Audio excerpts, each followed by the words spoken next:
And we're back. We're back. Okay. Here we are. We are.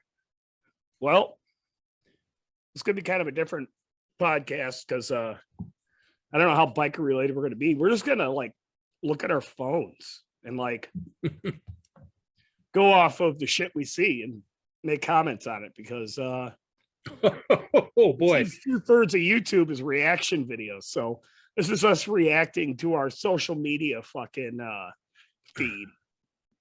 Oh shit, Jamie Foxx was denied entry into Cardi B's birthday party. Yeah. How do you feel about that? I really don't care. Yeah, I don't care. I don't really care for any of them.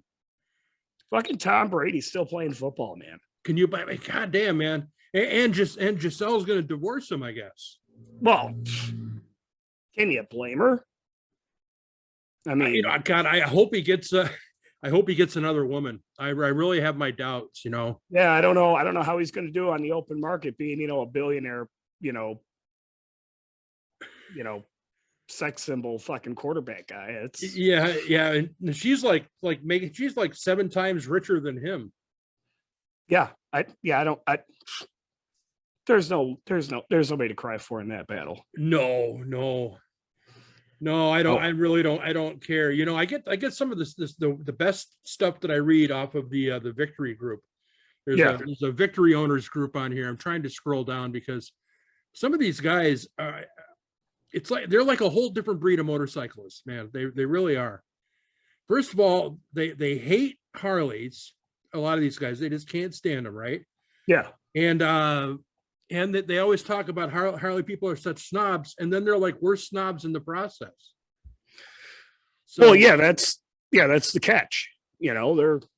They're so anti-Harley because apparently Harley's anti everybody else. And when I say that, I mean like the owners are anti everybody else, but yet they're anti-Harley. So it's like, what came first, the chicken or the egg?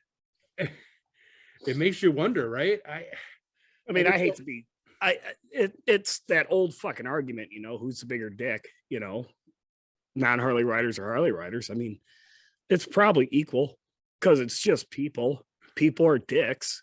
People suck. Well, I mean, gold wingers are their own breed. They're fucking nerds. I agree. They're the strangest things, man. So yeah. I don't know. I mean, how many different motorcycle pages are we on? I mean, I don't even know. I'm going through and I'm like, God damn, man, there's just so much that I could say and so little that I could say of it sometimes. But then others, yeah, I'm speechless, Here we talk about the price of sporties. Yeah. Why are sports so damn expensive?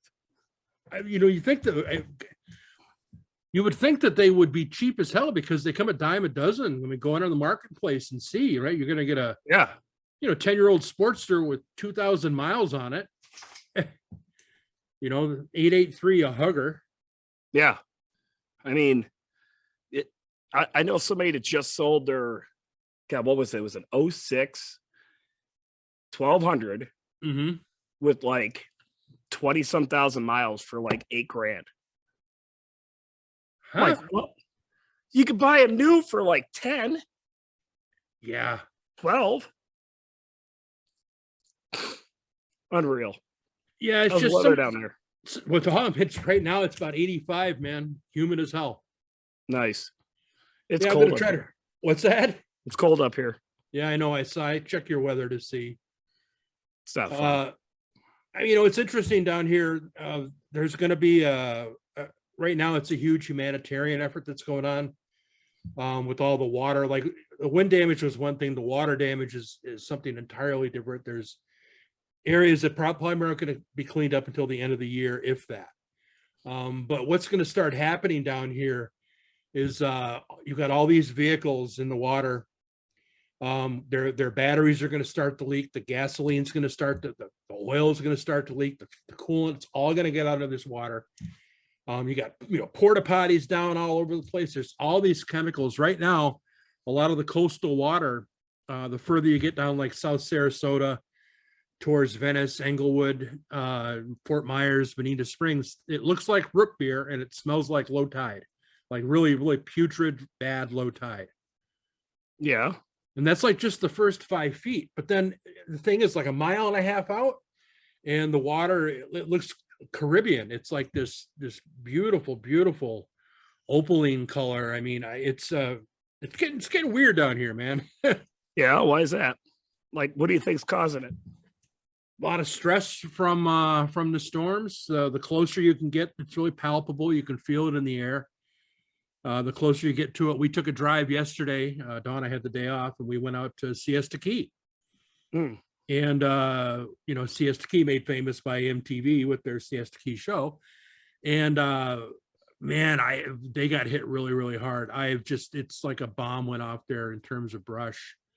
But I didn't see a lot of roofs and stuff down, but I mean, just the brush everywhere, water everywhere. Like you look in the harbors, there's boats all over the place. There's a lot of despair going on. A lot of people don't have flood insurance. They had wind insurance, but they don't have flood insurance. So Wonder why that is. Because a lot of times if you're not in a floodplain, they just don't. The insurance companies will talk you out of it. You don't need it. You're fine. Interesting. Turns out they needed it. Well, insurance companies, they don't make money by spending money. You know what I mean? Everybody's always surprised when they get screwed by insurance company. It's like, well, yeah, that's kind of their gig. Yeah, right. I mean, you got to go through the no department first, right? Right.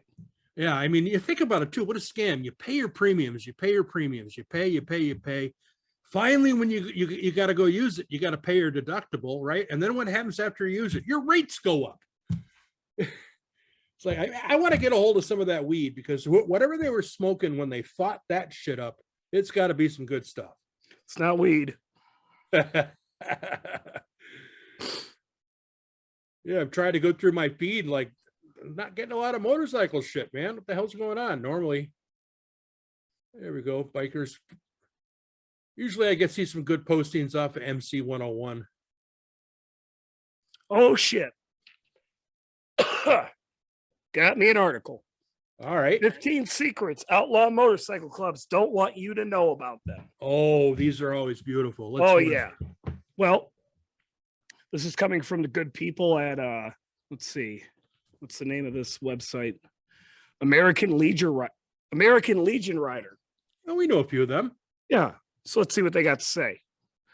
Bad to the bone, blah, blah, blah, blah, rebellious. Okay, let's get to number one. Number one, motorcycle clubs take advantage of the law.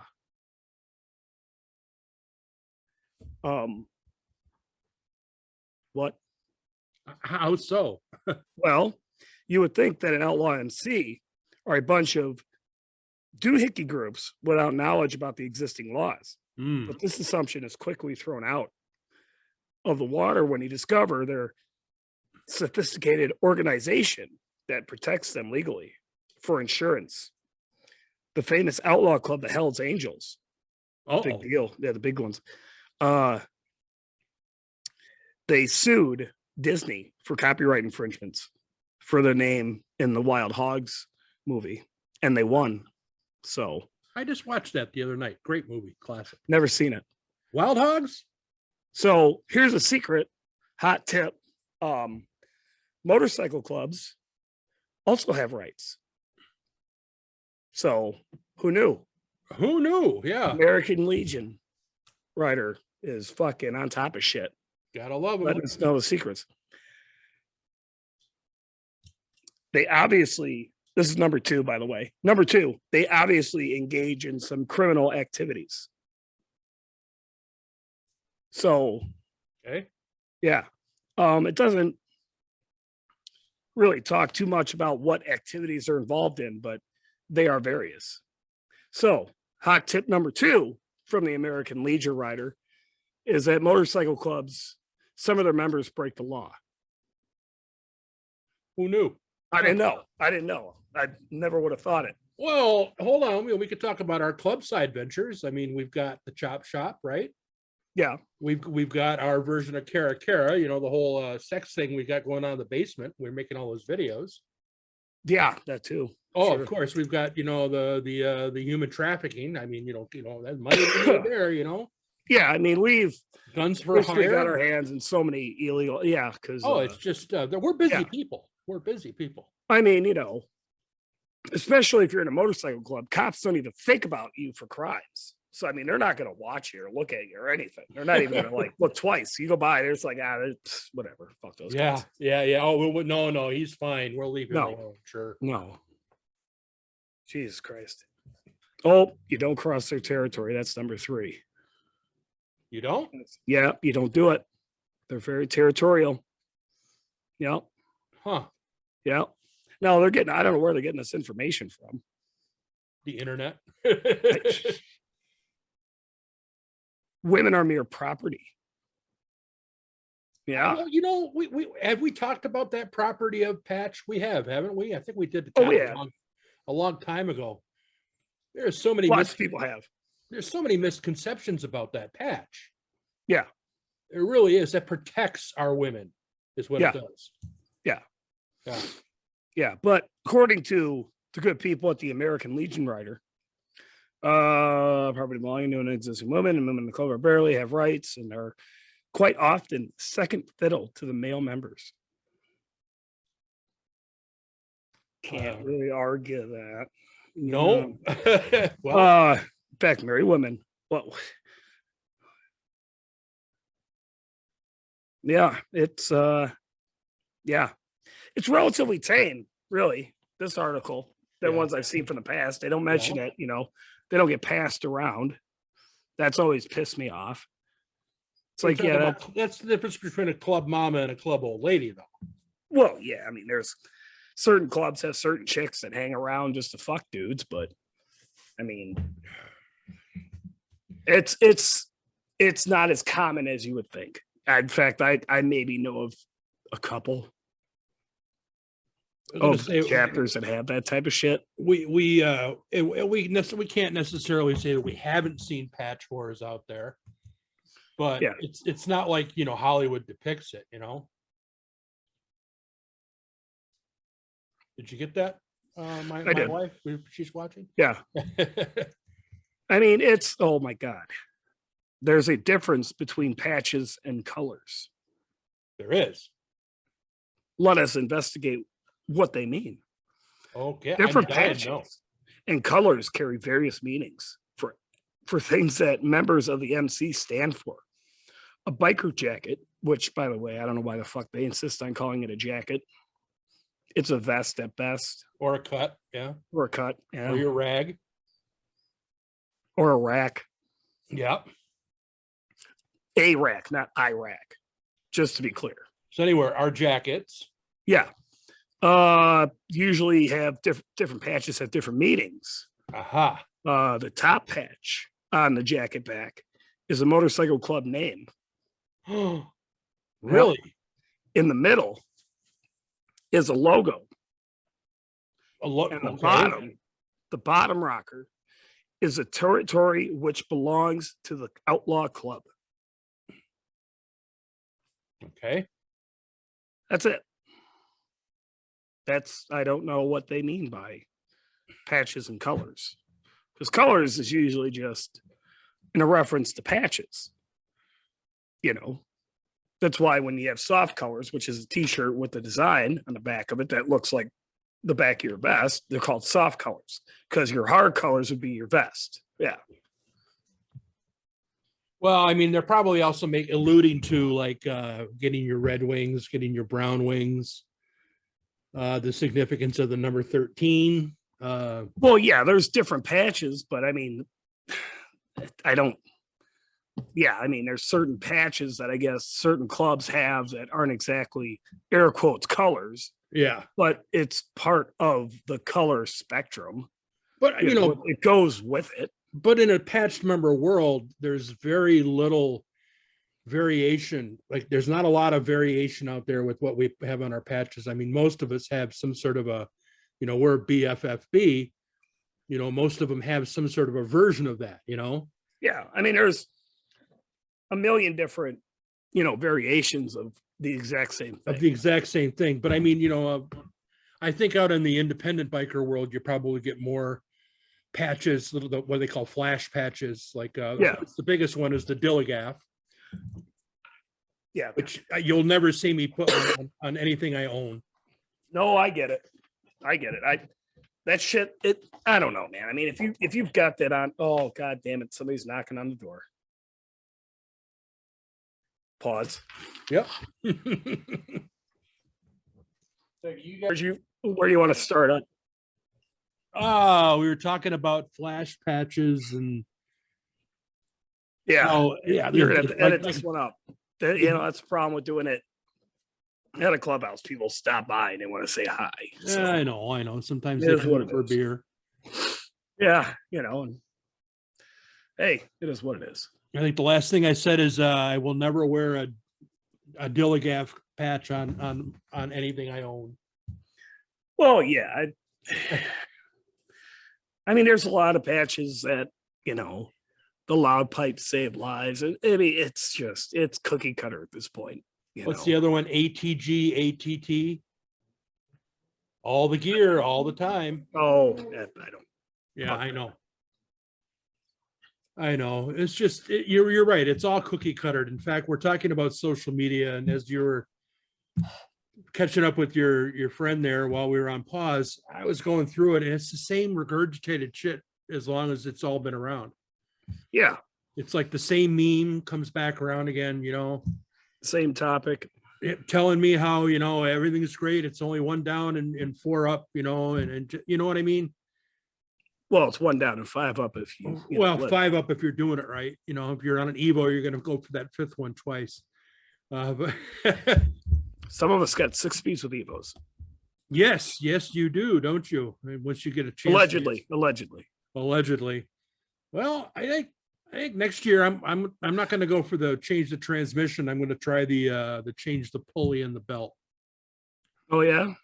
Try to get more highway speed out of it. Get a little more highway out of it. I've read good things about it. So we talked about that anyway. We're probably going to get rid of the windscreen for that bike and go with some 14s on it. Bring it up a little more. Maybe even try to find some old hard bags and some new tins and paint them and put those on the bike so I can hold on to the original custom paint. I kind of like that, you know. Yeah.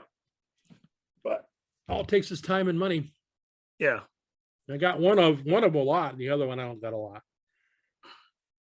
Well, on that note about regurgitated shit, I think a lot of people find themselves in certain categories when it comes to motorcycling. And it's because it is basically a reflection on life itself. You know, if you're in your 40s, you don't give a fuck about what people in their 20s are doing. And vice versa. 20-year-olds don't give a shit what 40-year-olds think.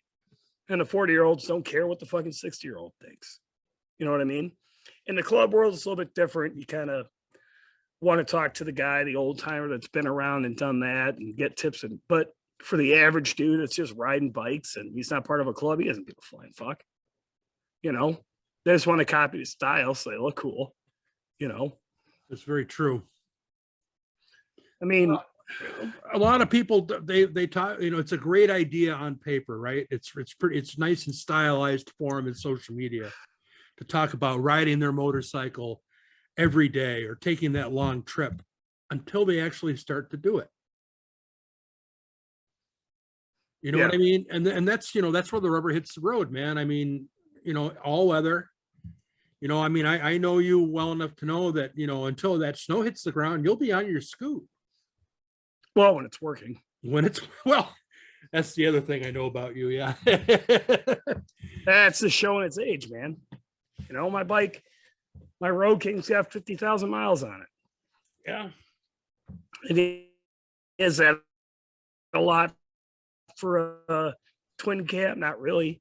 Is it a lot for a 117 with a Dark Horse bottom end and SNS jugs and Keith Black pistons and fucking Screaming Eagle Hurricane fucking CNC race heads and all this other accoutrement that goes along with my bike that makes 130 horsepower to the rear tire and over 140 foot-pounds of torque? Yeah, it's a lot. Yeah, because it's a lot of fatigue, a lot of stress and fatigue going on those parts. And then there's also maintenance. Yeah. You know, parts don't last forever. especially, well, like the throwout bearing, for example. They don't last forever. Yeah. That's what's wrong with my bike right now. We think, I got to crack into it and fucking, see what's up. But that's the next thing on the checklist. Anybody that's ever worked on a Harley knows that, especially the newer ones, and I mean twin cams, corporations, they don't buy bolts that are the best. They buy the cheapest bolts. Yeah, the lowest bidder. The lowest bidder always gets the bid. Always. I don't know how many times I've gone to take a bolt out that I know has never been out, and it strips out while you're trying to take it out. Yep. Because it's a shit bolt that they put in there from the factory. Because let's be honest, how many people buy a new bike and ask what the bolt material is? Right. They don't. So no, I mean that's a gimme, right? I know whatever I take off my bike, the first thing I'm going to do is I'm going to throw one of those. I always throw the one little piece in my pocket right here because I know I'm going to be going to the hardware store and get however many I need more because I'm not going to install those old ones back in there, even if it looks clean and I got it out because it's already stressed. Right. Yeah, planned obsolescence, man. And then sometimes I'll even pay the big bucks for the chrome. I always go with the fucking hardened. The hardened steel. Yeah. People are like, "Oh, they're gonna rust." I'm like, "Oh, I don't care. I really don't care about the rust. Exactly. I just want it to hold. It adds character. Yeah. And then difference like the Torx heads. I think a Torx head makes a lot of sense when it's like a size 25 and above. Well, anything, 27 is like, I think like the derby cover is, and they tend to strip out. Yeah. It's more or less, it all depends on one, the material. Like, okay, stainless is brittle. Yeah. It doesn't rust, but it is brittle. It's usually quicker to strip out, quicker to break. It is what it is, but it doesn't rust. That's why a lot of motorcycles use stainless hardware because it doesn't rust, so it doesn't look like shit. The chroming actually weakens metal. Does it? The process of chrome plating weakens metal. It just is what it is. I mean, that's just the process. I mean, I don't know. There might be some new process that they're doing now with certain, but no, it's especially if it's kind of a shittier chrome plating, because then what can actually happen is the chrome plating will chip off, and now you have an oddball size. It's not quite a 27 and it's not quite a 25. It's 26, which they don't fucking make. Yeah. So I mean, you're kind of up shit creek without a paddle. I mean, it just goes with territory. This is not Harley exclusive. No, Japanese bikes have pretty much the same goddamn problem. I remember a lot of guys used to work on the early 80s and 70s bikes, and they used a lot of fucking Phillips heads. Mm-hmm. Yeah. They strip right the fuck out. Yes, they do. And they rust and the whole shebang. Mm-hmm. It's hardware as a motherfucker. That's stupid shit. Every mechanic knows that a 10-minute job can turn into a 6-hour job with one bolt breaking off. Yeah, exactly. I mean, I think I had that problem every time I was in something new on whatever bike I had up on the lift this past summer up there. We talked about it. It was, oh, I'm working on this. Yeah, what happened? Oh, well, that was stripped out. Well, this was stripped out. I had to do this to get this out. It's the same thing. I'm just used to it at this point in time. Right. You start to get creative how to take them out. And that's where social media comes into play on this, is that people want to talk about, this bike is problematic or this particular model is problematic. Everything is problematic. I mean, if it's got an engine or tits, it's going to give you problems. I mean, that's just how it works. That's life in general. Yeah. So, I mean, I watch a lot of these performance bagger pages. Yep. And you see a lot of these guys spending just serious fucking money on suspension parts and engine parts. And then they want to do the fancy seats. They want to do the fancy paint jobs. And For what reason? Half of these guys that get performance mods don't really need them because they're not really going to do anything that's going to cause that bike to need it. You know, they're not going to go racing in a motherfucker. So why do you need 30 grand worth of fucking suspension work? You don't need inverted forks if all you're doing is cruising around and going to the local bars. Yeah. You don't need accumulator rear shocks if all you're doing is putzing around with the old lady on the weekends. You don't need it. So I think a lot of people get intimidated by that. And then you got the other half that want to go out and buy a brand new bike, take it to the dealership, and just keep, you know, well, I'm going to get a new bike in a few years and then bitch about how much they cost. Well, yeah, because you're falling into their graph of how they're going to make the most money.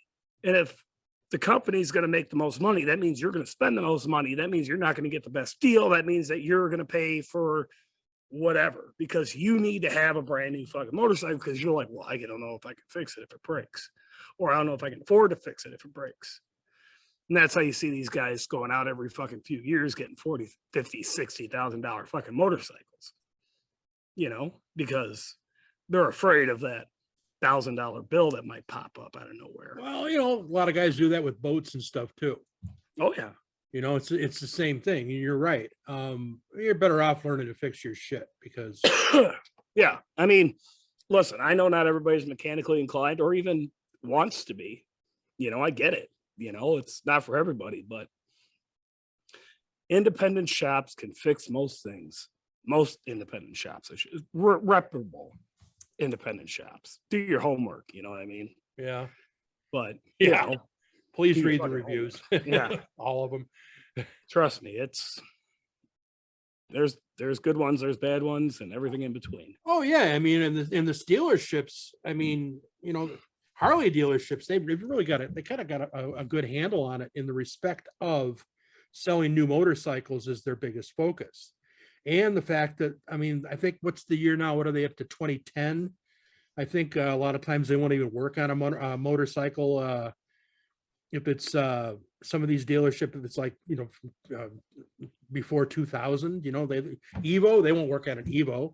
You know, No. I mean, a dealership won't work on a shovel head. They're not going to work on a pan head. You're going to have to find No. somebody specialty No. shop. Now, they might have a mechanic in the shop who can do all that stuff, but there's no money in it for them. Well, it also depends on the dealership. Some dealerships have racing programs. Mm. Some dealerships have machine shops and old timers that know how to do shit. Well, the guy you brought your heads to last year up in, was that McQuan? No, it's north of Milwaukee. It's North of Suburban Milwaukee. Harley Davidson. Suburban yeah. Harley Davidson. They got a race team. Yeah, and then like that, and that guy's the shit. The guy that does the head work is like, he's the dude, man. Yeah, he's yeah.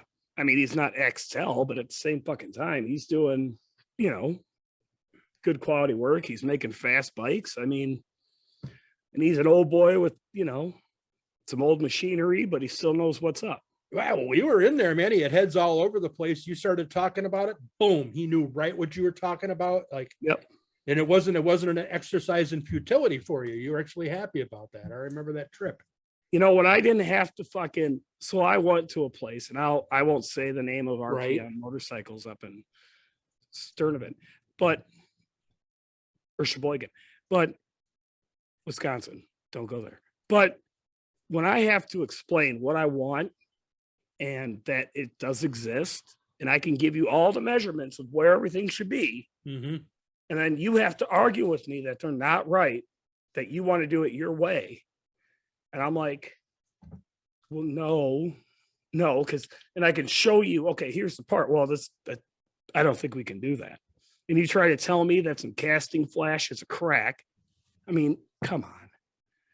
Not all of us are dumb just because you are. And you want to keep my heads, but sell me a set of yours? Yes, you can copy them. Fine. That's exactly what he wanted to do. Yep. Yeah. Yeah, I want your heads to flow half as much as mine. That's what I want. Yeah. Moron. But I'd love to have the money to buy a new motorcycle. I really would. You know, I mean, I'd love to have that money to spend, $30,000-$40,000 and go off and get something, right off the line. Oh, I mean, That'd be cool as hell. if anybody's listening to the sound of my voice, and by this time, my voice sucks and you're probably not listening anyways, but look up Moonshine Racing. Dude, they got a couple fucking big-ish fucking Milwaukee 8s. I want to say they got a 146 Milwaukee 8 making 186 horsepower Holy shit. to the tire. Wow. I'm willing to bet in the next 5 to 6 years, you're going to see a naturally aspirated Harley breaking 200 at the tire.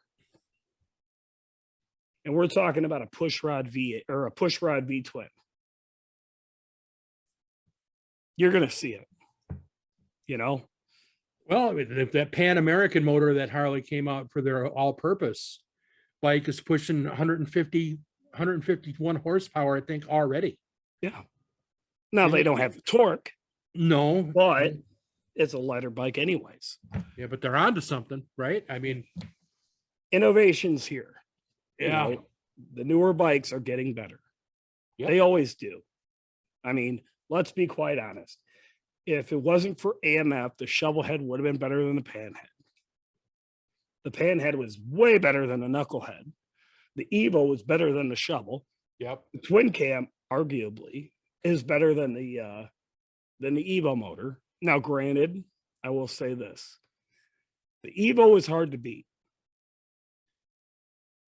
It's a good engine. It just has a problem making bigger power.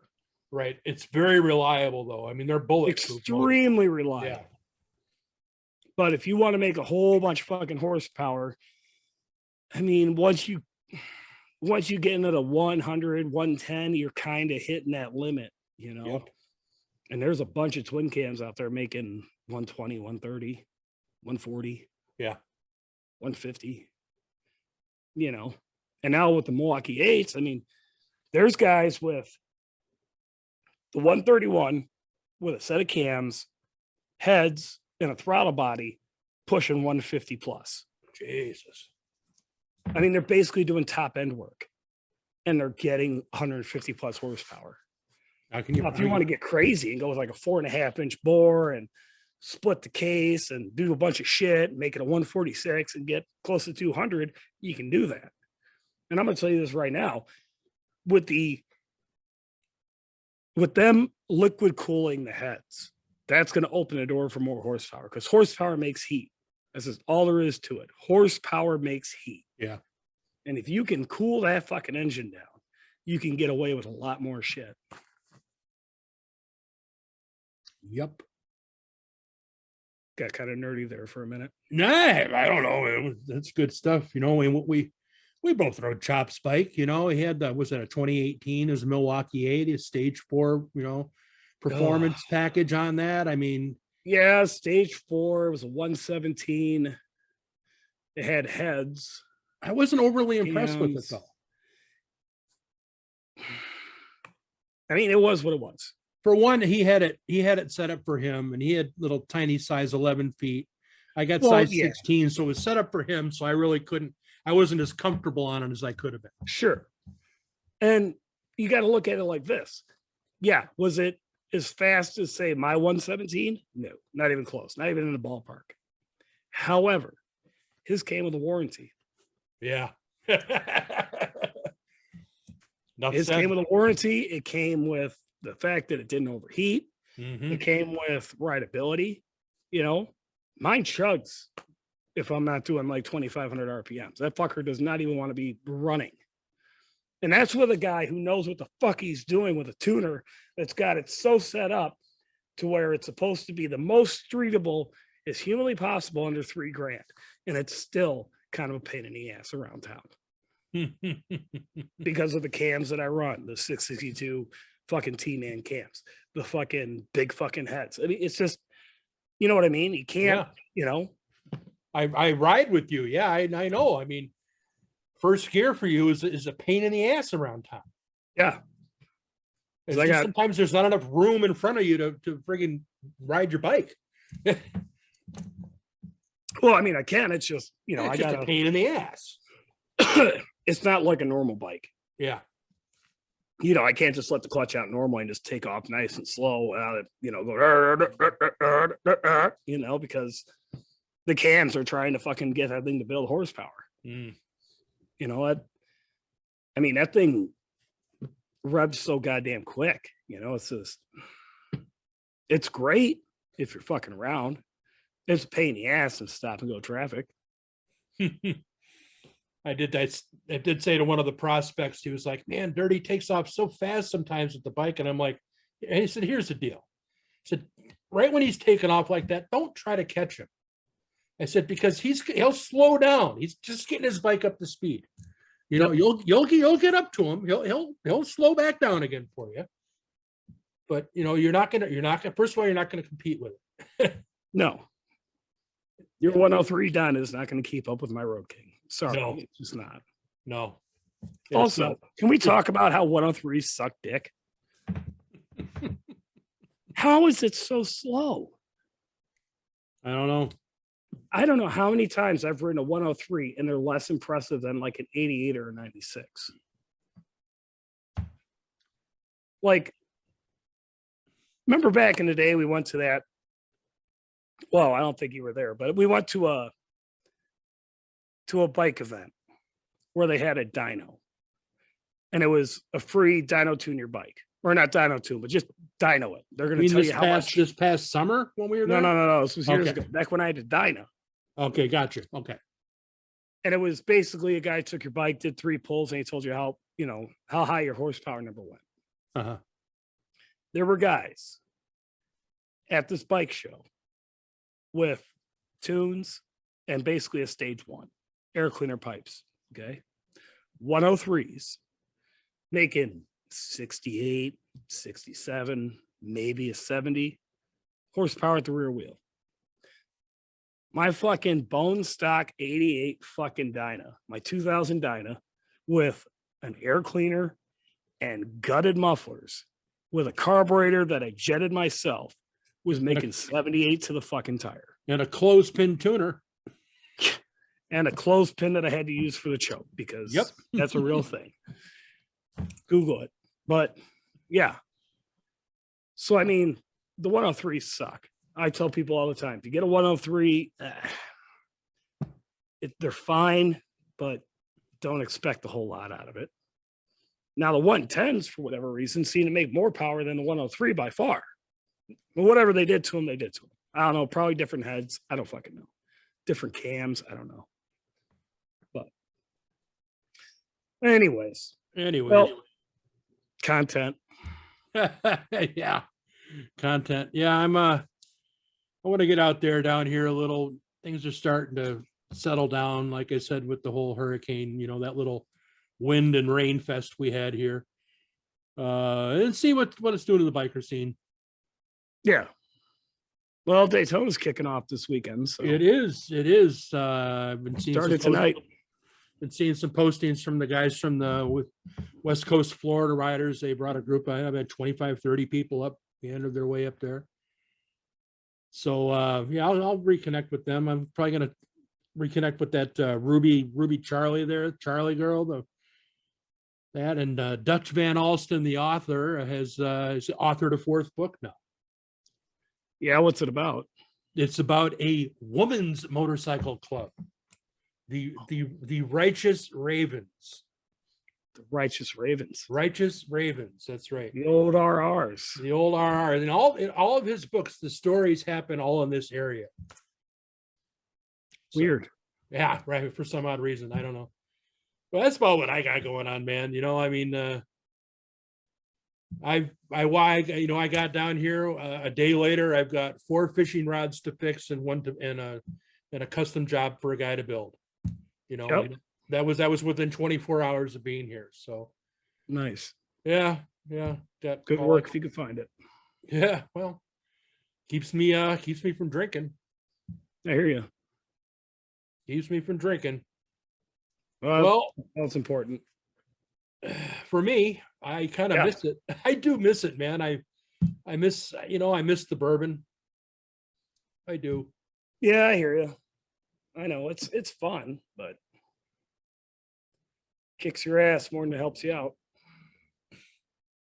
Yeah, but you can always put the hangover off if you stay drunk. It's true. You know. God damn it. I just had an epiphany. Drinking is like dating a crazy chick. Oh, they fun. And you can have the time of your life, but it just fucks you up in the long run. Amen, man. On that happy note, we'll probably end this. That's because that's fucking word right there. Mhm. That's definitely 100% true. Yep. Yeah, well, we'll pick this up again. Obviously, we got a sporadic nature of things, but you know what? That's just us, man. We don't bow to other things. We're content creators, but we're content creators, not content creators. How's that? I did the air quotes thing for those listening and not watching. We don't make money doing it, so it's not a priority. That was Right. never the goal, though. No. We used to joke about it, get some bike parts and shit, but that was never the goal. Nope. The goal was to be different, to be us, and to be real. Yep. And I think we've definitely accomplished that. That's for sure. Yep. We're real. We're just as shitty as everybody else. Sometimes shittier. It's true. Sometimes shittier. Well, I got to All get right. out of here.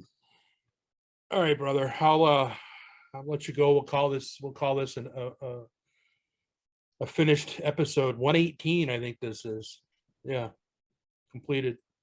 Cool. So, thanks for watching. Whoever's at this point in time, probably none of you anyway. So, most dangerous parts of motor, the nut that connects the seat to the handlebars. Nuts and handlebars. Yeah. Yada. Shut up. Yeah. Go for it. No shit, right?